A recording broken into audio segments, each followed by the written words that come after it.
Nossa videoaula de hoje é sobre Simone de Beauvoir, O Segundo Sexo, livro 1.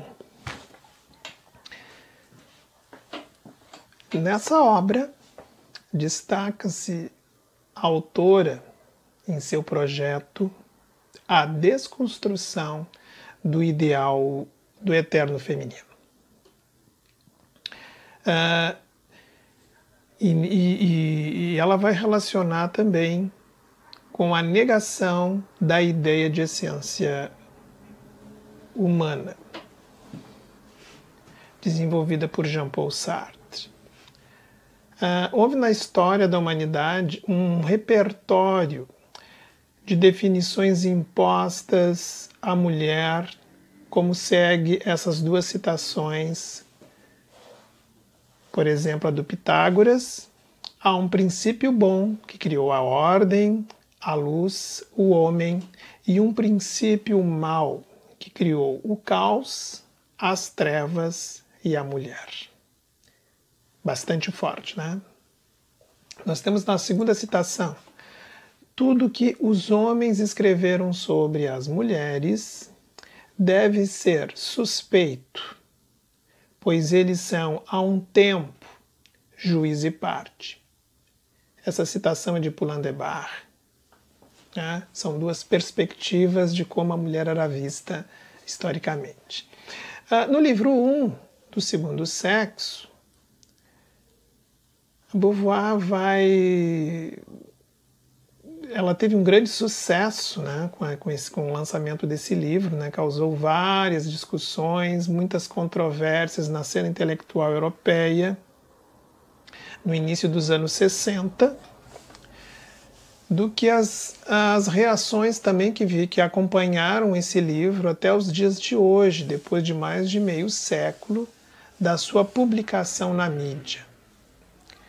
A grande parte da comunidade intelectual francesa era composta por existencialistas, comunistas, católicos, intelectuais de direita, mas houve também um desconforto junto àqueles que também eram da corrente existencialista, que a Simone de Beauvoir também fazia parte.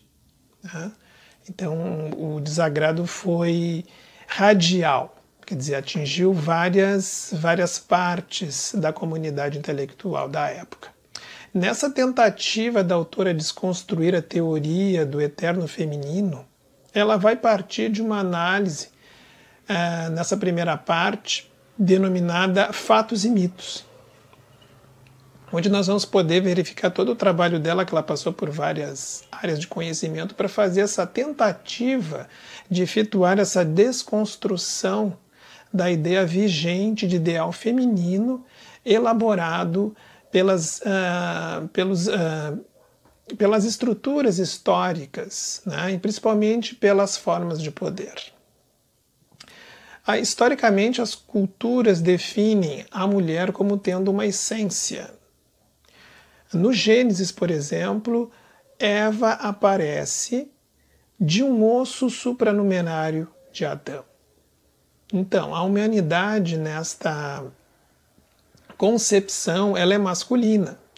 E o homem não define a mulher em si, mas relativamente a ele. Sendo assim, podemos dizer, ela não é um ser autônomo, ou seja, nega-se à mulher, nesse aspecto, a sua autonomia. Nega-se também seus direitos, digamos assim também, que vai caracterizar ela como uma pessoa. Ou seja, uma pessoa não se caracteriza por uma coisa, sem autonomia. A história, nesse caso da mulher, vai passar pelo fato, inúmeras vezes comprovado, de ser tratada como uma coisa e não como uma pessoa. Os eventos históricos têm demonstrado isso. O próprio corpo do homem tem um sentido em si, uma abstração feita do da mulher, ao passo que este vai aparecer destituído de uma significação. Se não se evoca um macho, o homem, nesse caso, ele é pensável sem a mulher. Ou seja, ela não existe sem o homem.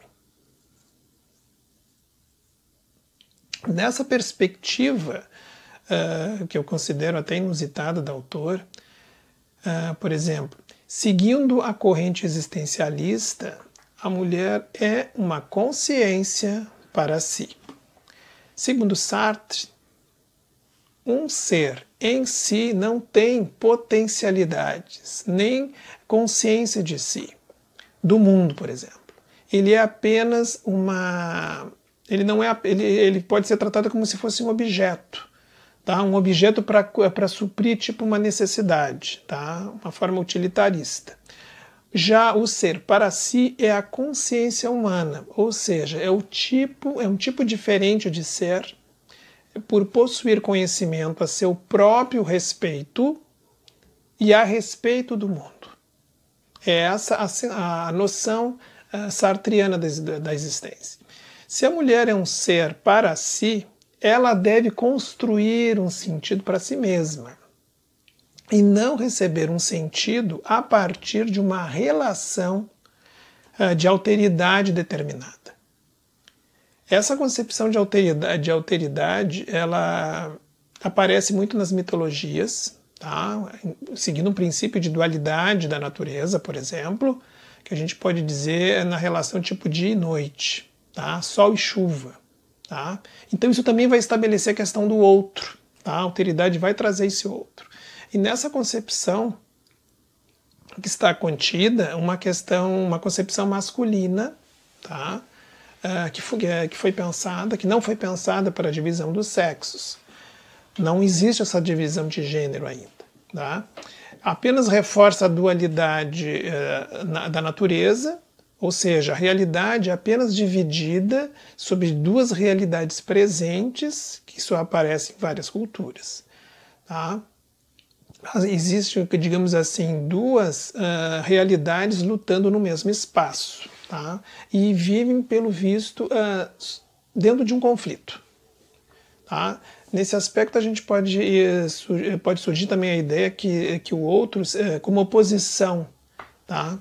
O outro também pode ser vinculado a essa visão dualista, por exemplo, de raça, cor, credo. Tá? Os discursos históricos, a autora notou a presença constante dos preconceitos, tá? Se usou principalmente a religião, se usou a filosofia, a biologia, a psicologia experimental, na tentativa de provar a inferioridade feminina, a inferioridade das mulheres, através de estratégias pseudocientíficas, com base numa noção bem vaga de natureza. Então a autora também vai perceber que o eterno feminino se funda numa concepção de fragilidade, mas uma fragilidade natural, que, segundo ela, é apenas circunstancial e as provas não são consistentes. Digamos assim, todas as formas de designação parecem ser a priori dogmáticas e possuem uma relação com a naturalização pré-concebida. Tá?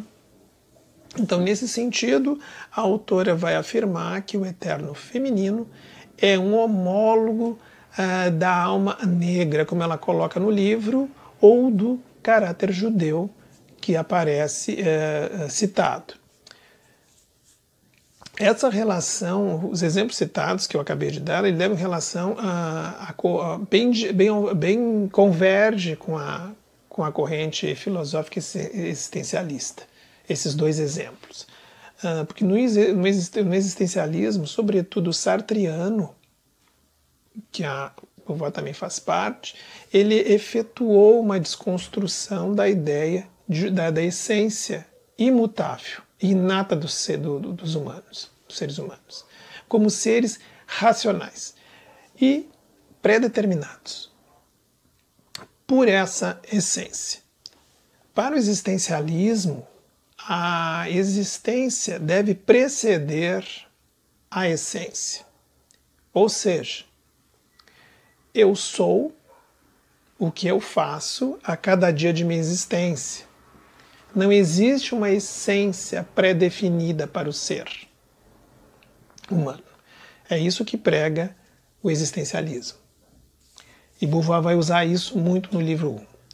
O que significa dizer aqui é que a existência precede a essência. Significa também que, em primeira instância, o homem existe, encontra a si mesmo, surge no mundo. É só posteriormente que ele vai se definir. Tá? Essa é uma citação do Sartre. O homem é tão somente não apenas como ele se concebe, mas também como ele se quer. Como ele se concebe após a existência. Como ele se quer após esse impulso para a existência. Seguindo a citação, o homem nada mais é do que aquilo que ele faz de si mesmo. 2 pontos. É esse primeiro princípio do existencialismo. Então, Beauvoir vai seguir todo esse processo dentro desse livro para poder desenvolver, desconstruir esse eterno feminino. Nessa definição, que parece estar fundada na liberdade e também na responsabilidade do homem, visto que ele é um ser, sem que seu ser seja pré-definido. Tá? Durante a existência, à medida que se experimenta novas vivências, redefine-se o próprio pensamento, que é a nossa sede intelectual, dada como a alma para os clássicos. Nesse mesmo sentido, ele também, esse ser, vai adquirir novos conhecimentos a respeito da própria essência, caracterizando-a sucessivamente no ato de viver. O indivíduo, no princípio, somente tem a existência comprovada. De certa forma, com o passar do tempo, ele incorpora a essência em seu ser.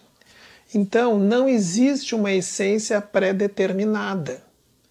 Com esta concepção, os existencialistas vão rejeitar a ideia de que há no ser humano uma alma imutável, desde o início de sua existência até sua morte.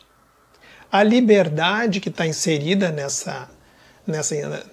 nesse processo vai implicar em que o ser faça escolhas, as quais só o próprio indivíduo pode decidir, e nesse sentido Beauvoir vai acentuar ainda que muitos de nós vamos ficar paralisados pela concepção de essência.